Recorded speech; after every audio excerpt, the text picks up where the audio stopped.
Is the Bank of International Settlements getting any closer to making XRP a Tier 1 asset for banks? Jake Claver joins in, and I've done a lot of study on this subject so you can finally know what's going on behind the scenes. When you're done with this movie, you'll really understand where we're going with XRP, who really has the power, and whether a Tier 1 asset designation is actually possible. Let's start right away. Chris is first. He wants to know if there is a way for politics to get in the way of XRP's price growth once it has been properly accepted. That's a great question because it makes you think about who would be in charge of putting XRP into use around the world. This is where things get really real. Because there is one name that always comes up when you ask who controls the global banking system and can make choices without being influenced by politics. It is called the Bank of International Settlements.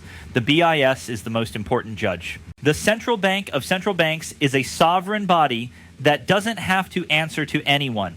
It's over when they call. That is the norm. That's the set of rules. That is the new system that runs the world's banking system. So when Jake says every central bank will listen as soon as the BIS makes that designation, he means it. Everyone lines up. Nothing is pushed or lobbied for, and there is no back and forth. If the BIS says that XRP is the neutral asset, the payment asset, the liquidity layer, and the way for value to be moved around the world, then the deal is done. That is the game. The IMF, the UN, the G20, and every country's central bank all do what they're told. That's where the huge desire comes in. Before you can understand what's being talked about, you need to know that list. The best reserves that a bank can hold are Tier 1 assets. Some of these are core stock, high-quality government bonds, sovereign debt, physical allocated gold, and cash reserves. That's it. The world's banks see these assets as the safest, most liquid, and most stable reserves on the planet. Gold, cash, government bonds, and top-level stock. That's the club. At this time, the BIS has not named XRP as a Tier 1 currency. But you can't stop there. You need to look at the building, the rules, and the way the BIS is going. The BIS has made it clear that something must be liquid, steady, reliable, and able to handle risk in order to be Tier 1. It needs to work all over the world. It needs to be able to work across countries. It needs to become part of the world's settlement layer. This is where the story gets interesting. Physical gold was recently renamed as a Tier 1 asset because it can settle anywhere in the world and is always liquid. If you've even just learned a little about XRP, you already know what this means. If the BIS ever decides that digital settlement assets, digital liquidity layers, bridge assets, or compatible neutral networks are important building blocks, then XRP is the best digital asset product to meet those needs. As the BIS is not only interested in payment, interoperability, liquidity, messages, and harmonization across borders are some of the things they are looking at. The global financial layer is not being built for the next 10 years, but for the next 100 years. At the moment, the BIS sorts digital assets that aren't saved up. As Group 2 assets, there are XRP, Bitcoin, Ethereum, and more. Banks can only hold a certain amount of them compared to their Tier 1 capital, but the way they are classified is based on old rules, not how the systems will work together in the future. This is where the work of the BIS starts to show what's to come. Over the past few years, the BIS has put out papers, frameworks, and trial programs on how to use tokenized systems, unified ledgers, and interoperable messaging layers to make cross-border settlement more unified. Interoperability, liquidity efficiency, neutral third-party assets, and programmable settlement levels are all things that are talked about over and over again. What community for digital assets has spent more than 10 years building this? You can use Ripple, XRP, ILP, ODL, Ripplet, and ISO-aligned messages. Things aren't hard. When you zoom out, the line is clear. Listen to how the BIS talks about the 3 levels of connectivity they're working with to get this even more clear. First, there is the technical part, which is making sure that different systems can communicate, share value, and work together across networks. A lot of money is going into this layer from the business. ILP, or Interledger Protocol, from Ripple is truly meant to be the universal link between systems that speak different languages. Liquidity is the second layer. This is the real source of pain. A neutral payment asset is needed when two currencies don't have a market that works well with each other and has a lot of cash on hand. Something in the middle, something that can handle billions of dollars in transactions across areas where liquidity doesn't normally arise. This is exactly why XRP was made, to have a lot of traders. Instant settlement, neutral placement, global routing, and market making that is done automatically. Ripple has been working on this for years. The third level is policy agreement between countries. This is the hardest part because it has to do with AML, KYC, privacy rules, data standards, payment approvals, and rules and regulations from more than 100 countries. That's why a neutral asset is important. A neutral settlement bridge is used by countries that don't agree on each other's rules to avoid a fight. That's the whole point. A neutral digital asset acts as a middle ground, letting transactions go through quickly without making countries follow each other's rules. In the end, this is what a Tier 1 city layer will look like. This is the reason the BIS keeps talking about unified systems, shared ledgers, CBDC interoperability, and working together in a way that is both public and private. This is why Ripple's role is more important than most people think. When we talk about Ripple, take a look at the team of people who work on it. Along with the Bank of International Settlements, Ripple has people on its team who have worked for the Treasury Department, the Federal Reserve, the Department of Justice, the State Department, the White House, the FDIC, the Department of Defense, the IMF, SWIFT, the World Economic Forum, and even the FDIC. This isn't a project for stores. This is the building blocks. This is engineering and policy alignment at the world level. Bring your attention back to the BIS. The BIS is not a government. It is not a business. It's not a personal bank. It is a thing that has sovereign protection. It has its own police team. It is against the law for any national power to touch it except in very small ways. It can send money around the world and privately keep assets. This is why the choices it makes are important. The BIS picks the standard, and it stays that way. This is why people are talking about Tier 1 rank and not just for fun. And it's about structure. It has to do with how the city systems of the world are being rebuilt right now. The BIS has talked about systems many times that are similar to Ripple and XRP's architecture. The uniform ledger model has been brought up. Interoperability models have been brought up. They've made the point that cross-border payments need a neutral asset. In more than one paper, they looked at the interledger protocol. They have done trial projects with Ripple representatives. They tested how well CBDC can work with other systems by using technologies similar to Ripple. All of these projects, Project Agora, Project Dunbar, Project Rosalind, and Project Helvetia, are moving in the same direction. A system for global payment that needs a neutral asset for liquidity. Who has been working on that longer than anyone else? XRP. Take a look at Project Agora. The BIS basically said that for payments to work in the future, there needs to be a single system that lets tokenized commercial bank deposits and tokenized wholesale central bank money work together. What's in the middle of those groups? A settlement train that is neutral, a bridge, a layer of fluid. ILP is sitting in models that show this as the connectivity layer. It was also at this time that Ripple joined the BIS task group on payments and market infrastructure, along with the player. They are one of the main people who are deciding where this is going. The BIS talks about how CBDCs can work with each other. Ripple is one of the most tried and true tools for CBDCs in the world. More than 130 countries are building CBDCs, and Ripple is working with many of them to make cross-currency payment possible. XRP is seen as the neutral asset, the bridge, the payment layer, the liquidity layer, and the value translator that can be used by anyone. And when global trade, debt, and real-world assets are all turned into tokens and CBDCs run on networks that can talk to each other, the bridge asset is the most important piece of the puzzle. The discussions, the paperwork, the pilots, the involvement in the task force, the need for liquidity, the difficulties across borders, the CBDC frameworks, and the BIS Unified Ledger Roadmap all point in the direction that XRP was made for. That's what most people miss. It takes time for banks to adopt a new system. First they watch, then they take part in pilots, then they test in secret, then they build around it, then they adopt it gradually, and finally the standard is set. The BIS is already making plans for how that standard will work. Ripple is already in the meetings where these standards are being made, and XRP is already being used as the liquidity engine for cross-border settlement across Ripple's network. The world's financial system is also moving toward tokenized assets, tokenized money, and digital payment layers that can work with each other. As you learn more about the BIS framework, it becomes clearer that the world's financial system is being rewired for a single, programmable, and interoperable settling layer.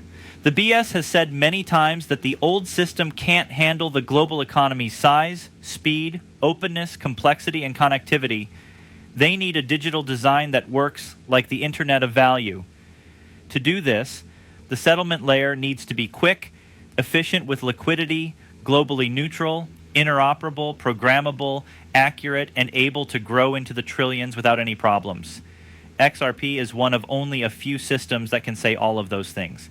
The BIS doesn't do anything by accident. It's all part of a long-term plan, from the pilot to the framework, to the discussion panels, to the interoperability tests, to the funding models. They use this method to coordinate actions around the world. They don't think in months, but decades. Right now, they're making plumbing that people will use for 100 years. That makes XRP's role much clearer when you zoom out. The idea of a unified ledger is the first part of the new system. The BIS wants a single space where tokenized CBDCs, tokenized bank accounts, tokenized real-world assets, and tokenized liquidity assets can all work together without any problems. There is more than one blockchain. It's not just one business. It is not just one network. It's an ecosystem that works together thanks to interoperability standards. Different networks, languages, platforms, and regulatory models are all brought together into one smooth layer by the ledger.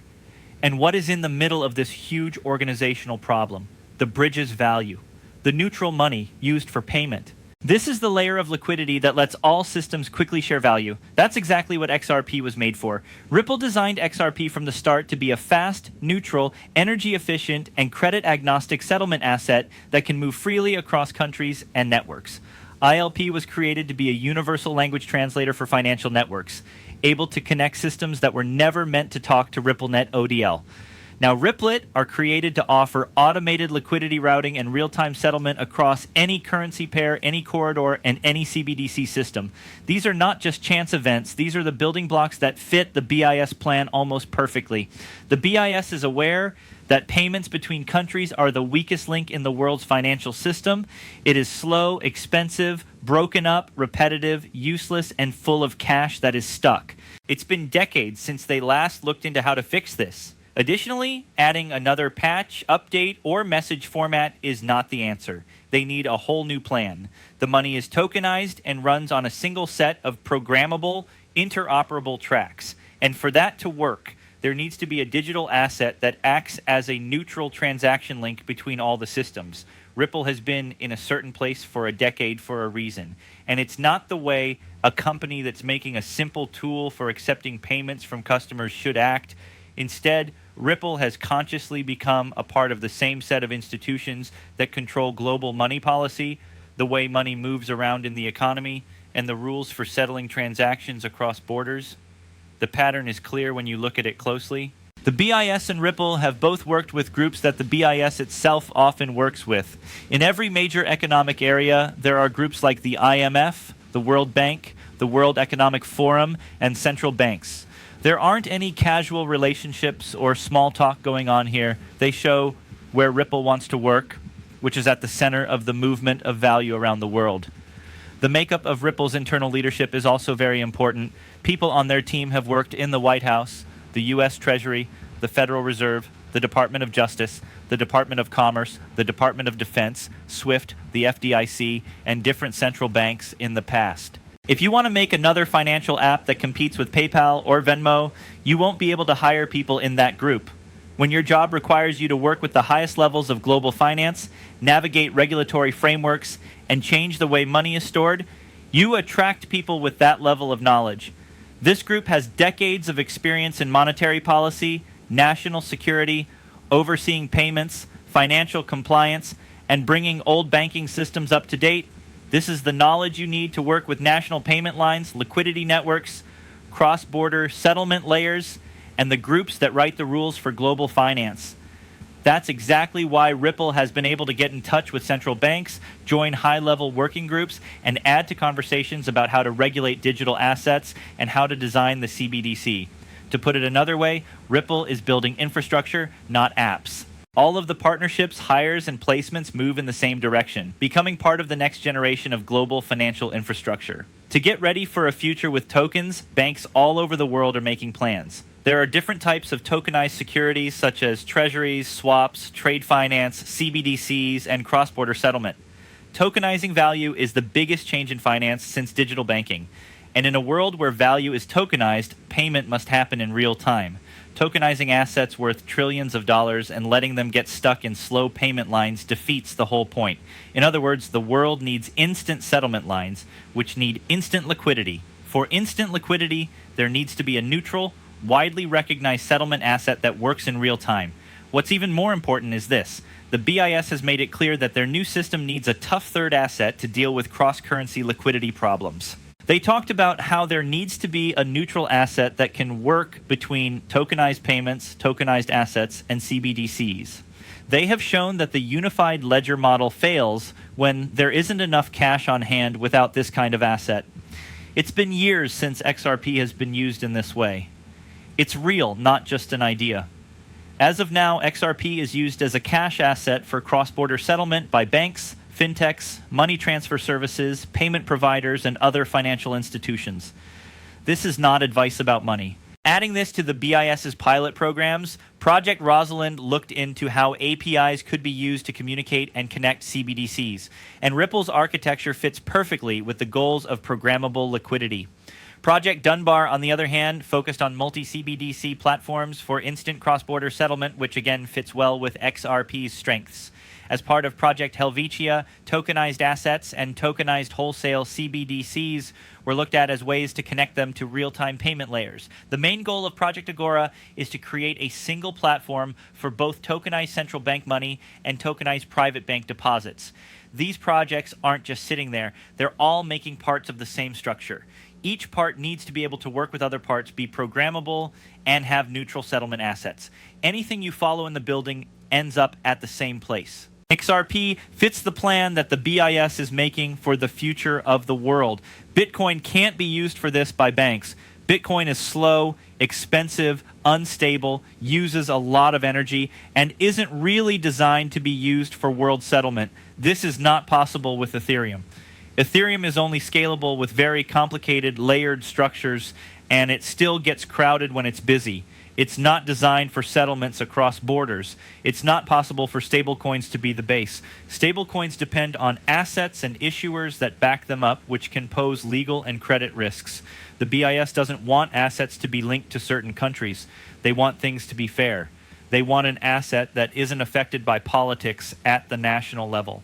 Something that isn't tied to any one government or central bank. XRP is one of the few options left, and it is at the top of the list. Let's talk about how the rules are aligned now. It is already known by institutions all over the world that XRP meets strict standards for messages and interoperability. It's lined up with ISO 2022. It's built into systems that were made to handle a lot of cash messages. Central banks have tried Ripple to see if it can work with CBDC, and the rules around XRP are becoming clearer around the world, which will make it much easier for banks to connect over time. Banks want assets that are easy to sell, controlled, predictable, technologically advanced, scalable, and recognized by groups that set global standards. These things are being done faster with XRP than with almost any other digital currency in the world. The goal of institutions is not to find hype or instability. Reliability, compliance, and technology are things they need. They can connect right to the financial lines that are already there. That's why Ripple has spent years making sure that the design, liquidity model, and regulatory clarity of XRP meet the needs of central banks, big banks, and payment providers. Ripple isn't trying to get small players to use its service. It's slowly but surely setting up the conditions needed for widespread institutional acceptance. That means making sure XRP can work within strict legal frameworks, showing enterprise-grade throughput, integrating with messaging standards like ISO 2022, and taking part in global working groups that decide the future of digital assets and cross-border payments. Ripple's plan is based on a long-term goal. XRP is being positioned as a payment asset that can work within the global financial system and not just on the edges of it. They're not in it for the money. They're in it for the big bucks, and everything they're making, from CBDC infrastructure to funding solutions, points to a digital asset that's designed for big government-level financial transactions. Liquidity is another important part. The BIS has said that the new financial design will be built around making liquidity more efficient. Today, corridors that don't have enough cash cause bottlenecks, delays, slippage, and higher costs. For the BIS's unified ledger to work, it needs a settlement asset that can quickly connect markets that aren't liquid. XRP is perfect for this liquidity engine because it has an automated liquidity model, decentralized exchange methods, and the ability to get liquidity from global markets. In just seconds, ODL has shown that it can turn illiquid corridors into liquid ones. That isn't an idea. That's making something. Cross-currency settlement that can be programmed is what the BIS wants, and Ripple is already showing it off in live channels. Take a look at tokenized real-world goods now. It is important for the BIS to pay close attention to RWA tokenization because tokenized bonds, corporate debt, stocks, commodities, real estate, and other things are becoming more common in global finance. To keep collateral and cash from getting stuck, these assets need instantaneous settlement rails. These tokenized assets can move quickly and securely thanks to the way XRP is designed. As liquidity pools grow across tokenized ecosystems, XRP becomes the best root asset due to its speed, neutrality, and ability to be used anywhere in the world. That's not all. SWIFT also has strategic placement. Ripple has been careful not to present itself as a rival. On the contrary, they work with SWIFT to help it move faster, be more efficient, and add more modern technology. However, it becomes clearer as Ripple grows and as banks start to use real-time settling layers. Ripple is not going to replace SWIFT, but a neutral digital asset like XRP could become the engine that makes the global payment system work. SWIFT is like texting. XRP is money. Even though they do different things, XRP gives payment power that SWIFT never had. The BIS has also said many times that a shared settlement layer is needed for faster, customizable, multi-currency settlement. It's not often that assets are even talked about, but XRP is one of the few that can. The real question that everyone is asking isn't, will XRP become a Tier 1 asset tomorrow? The question is when the BIS needs to name a digital asset as a Tier 1 settlement asset in order to support the unified ledger. This choice will be made by the BIS when the system calls for it. It will be officialized by the BIS when CBDCs, tokenized accounts, and tokenized assets are fully integrated around the world. When that time comes, the asset that best meets the requirements is chosen as the payment asset. At the moment, XRP is the only thing that fits those conditions the best. The bridge asset will be the most important thing when the world's finances are tokenized, can work with each other, and are always on. This is where everything is going. Before the system is ready, the BIS won't say anything.